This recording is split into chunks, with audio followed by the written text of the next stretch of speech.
On Wednesday, June 25th, just minutes of inattention was all it took for young Hayes to vanish from the school playground, leaving nothing behind but the small gift Luna Nozawa had promised him, abandoned on the cold metal bench where he'd last been seen. The afternoon sun bore witness to the horror unfolding in an instant. Hayes, carefree and laughing just moments before, was suddenly gone, as though swallowed by thin air, and the only clue police and parents had was a brightly wrapped package, its ribbon untied, lying forlornly on the seat. Steffi Forrester staggered into crisis upon hearing the news, her maternal instincts racked by guilt and terror. Had she forced him to hurry through his school day this morning, chasing deadlines at Forrester Creations, and now he'd paid the price. Finn Finnegan, his brother-in-law and the boy's godfather, sprang into action, ordering every Forrester security guard to scour the campus grounds and nearby streets, barricading exits, checking cameras, and interviewing staff and children alike to reconstruct Hayes's final footsteps, even as panic spread among the children who had witnessed the instantaneous disappearance, but could offer only fragmented, terrified recollections.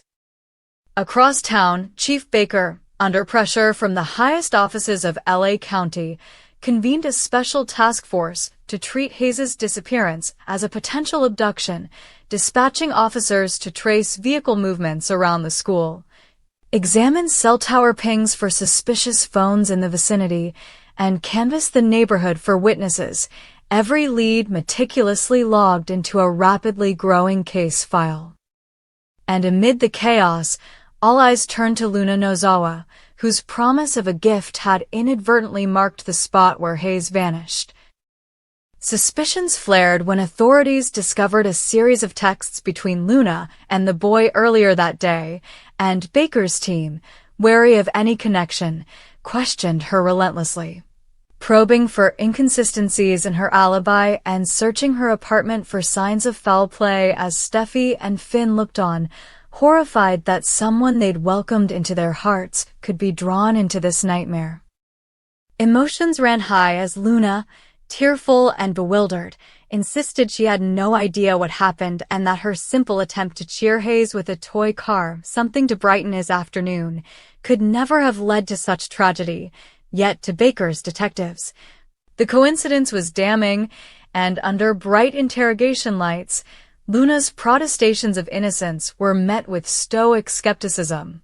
Meanwhile, Steffi, her voice cracking with grief, accused herself of neglect, of prioritizing work over motherhood, and raged at the doors of the police station demanding answers, refusing to leave until she knew her son was safe. Finn, balancing compassion and command, held his sister-in-law's shaking shoulders and vowed to protect Hayes with every resource at his disposal, even as he coordinated with the task force, his medical training sharpening his mind to analyze every potential scenario: runaway, stranger abduction, or something even darker. The tension reached a fever pitch when CCTV footage obtained from a school exterior camera revealed only a fleeting glimpse: Hayes stepping away from the bench, glancing back over his shoulder as if startled, then rushing off-screen, yet no one followed. And no vehicle is seen on the adjacent street for the critical seconds that might tell the true story of his fate. Steffi's heart pounded as she watched that grainy image, whispering her son's name into the sterile silence of the Forrester security office, praying for a miracle. Baker, facing a growing media circus, ordered a citywide Amber Alert, turning the spotlight on Luna as one of the last adults seen speaking to Hayes. Reporters camped outside her apartment, broadcasting her tearful denials live as conspiracy theories flourished on social media. Finn strove to shield his family from the glare, insisting the investigation remain focused on facts rather than headlines. Yet even he could not escape the gnawing dread that perhaps someone closer to Hayes, or someone who knew his routines intimately, had exploited a split-second opportunity to steal him away. Back at the playground, The echoes of children's laughter were replaced by flashing red and blue lights, the cries of journalists clamoring for answers, and the frantic determination of Steffi's personal guards scouring the sandboxes and slides for any sign that Hayes left a trail of footprints toward safety. As night fell, the bench sat empty beneath a flickering street lamp, the discarded gift a silent testimony to a promise unfulfilled, a mother's worst nightmare in motion. Stakes could not be higher.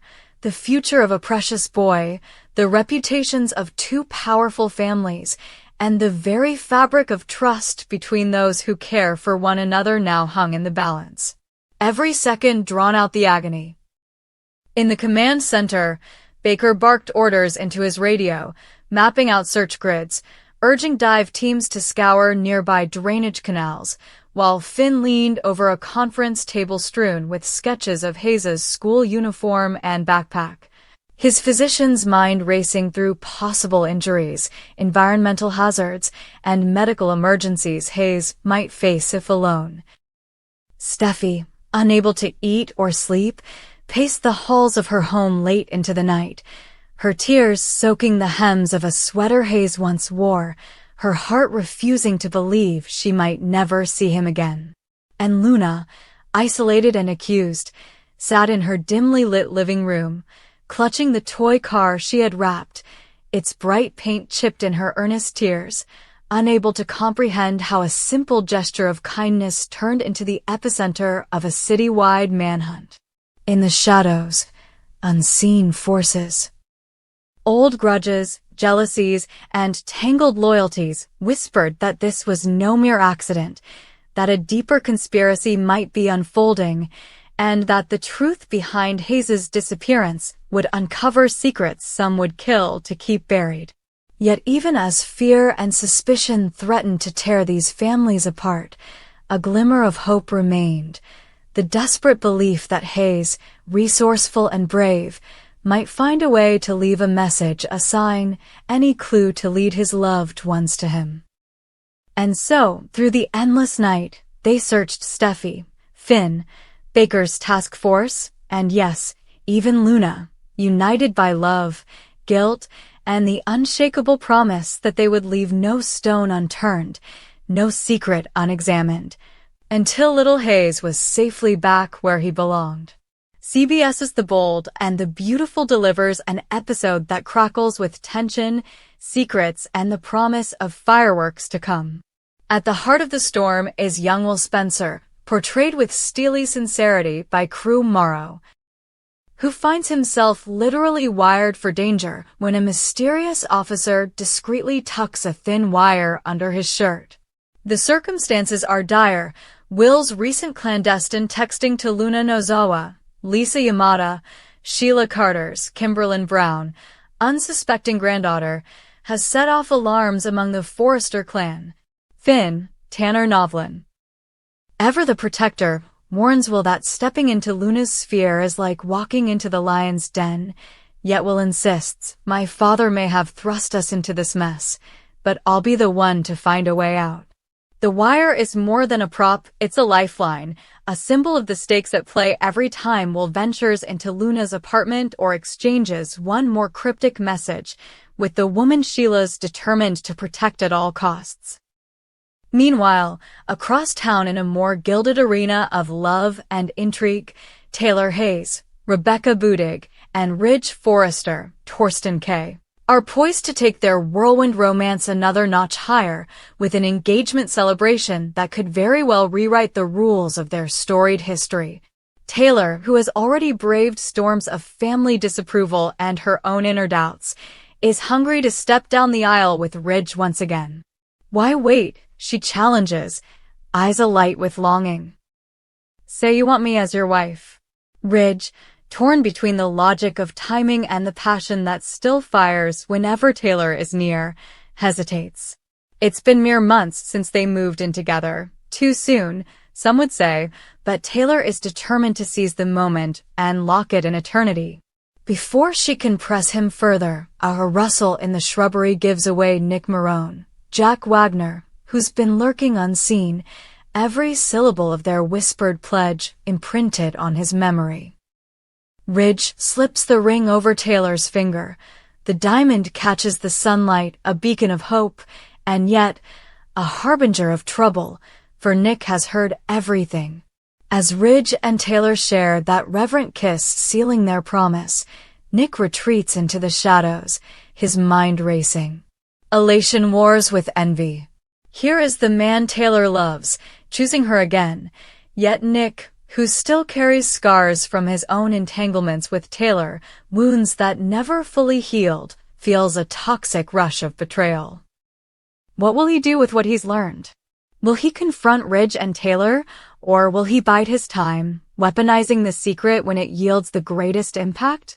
His role as eavesdropper positions him as the ultimate wild card in the Forrester Hayes saga. Back at Luna's, Sheila's maternal instincts twist into something far more protective, even sinister, as she senses that something is off. When Luna admits that Will has been texting her, Sheila's voice trembles with controlled fury. Will Spencer, texting my granddaughter? Doesn't that strike you as odd? In Sheila's world, no message goes unexamined, no alliance is accidental. She eyes Luna, searching for signs of deceit or danger, ready to strike down any threat to Luna's well-being or to her own carefully laid plans. All the while, in the solemn corridors of Forrester Creations, Steffi, Jacqueline McInnes Wood, paces with mounting dread. The protective mother and formidable businesswoman knows her son's bravery, but fears for his safety. Will, this is dangerous, she pleads during a tense confrontation with Finn, who steps in to support her concerns. Finn's words are measured but firm. He's walking into a trap, Steffi. We have to make him see reason. Yet Will, buoyed by youthful conviction and a fierce loyalty to Luna, refuses to be swayed. Electra, Linnea Grace, clings to him in a final embrace before he slips away toward Luna's door. Her silent tears speak volumes of her fear that this dalliance may cost them everything. The wires strapped to Will are more than metal and circuitry. They're a physical reminder that he's playing a hazardous game. Is it simply surveillance to protect him? Or is someone planning to use that wire to manipulate or harm him? Each time Will checks his phone, a bead of sweat forms at his temple. Every step toward Luna's sanctuary feels like trespassing into a minefield laid by secrets, lies, and old grudges. Taylor and Ridge's engagement, by contrast, blooms under the golden glow of summer, but their joy is laced with foreshadowing. Ridge's uncertainty, Taylor's impatience, and Nick's hidden vantage point converge to form a ticking time bomb. Will their love endure once the shockwaves from Nick's discovery rip through their circle? Will Taylor's audacious proposal be remembered as the moment she seized her destiny, or as the spark that ignited the next great Forrester feud? Sheila's vigil over Luna intensifies as she shadows her granddaughter's every move, determined to intervene if Will's presence proves more than romantic. Sheila knows well how quickly attraction can spiral into obsession and how a young man's good intentions can unravel into something far more dangerous when influenced by outside forces. Luna, naive to the peril that circles her, wonders if she's overreacting, yet Sheila's words echo in her mind. Trust me, Luna. There's more at play than you can see. In Steffi's eyes, the maternal instinct to shield her son warps into a calculated strategy. If they can't stop Will from seeing Luna, perhaps they can control what he reveals. Finn, ever the stalwart confidant, suggests they maintain a close watch. And maybe use the wire to intercept any one-sided conversations that could endanger Will. But Steffi hesitates. Are they ready to blur the line between protective instincts and outright invasion of privacy? And what if Electra, torn between loyalty to her cousin Luna and adoration for her boyfriend? As the episode hurtles toward its climax, every character stands at a crossroads. Will's daring venture into Luna's apartment could deepen a forbidden romance. or unleash consequences that no one sees coming. Taylor and Ridge's engagement, announced in secret beneath the trees, could cement their future or light the fuse on a scandal that reverberates through Los Angeles' elite. Sheila's vigilance and Nick's eavesdropping ensure that no whisper goes unheard, no glance unrecorded. And in the wings, Finn and Steffi stand ready to leap into the fray, desperate to protect the people they love, even as their efforts threaten to entangle them ever more deeply in the web of intrigue. The bold and the beautiful has always thrived on the collision of passion and power, loyalty and betrayal. On June 25th, it reminds us why we tune in, because in this world, love can be as treacherous as any battlefield, and hearts and minds are the spoils of war. Strap in for an hour of revelations that will shake the Forresters, the Spencers, and the Marones to their cores, and leave every viewer wondering who will emerge victorious when the smoke clears.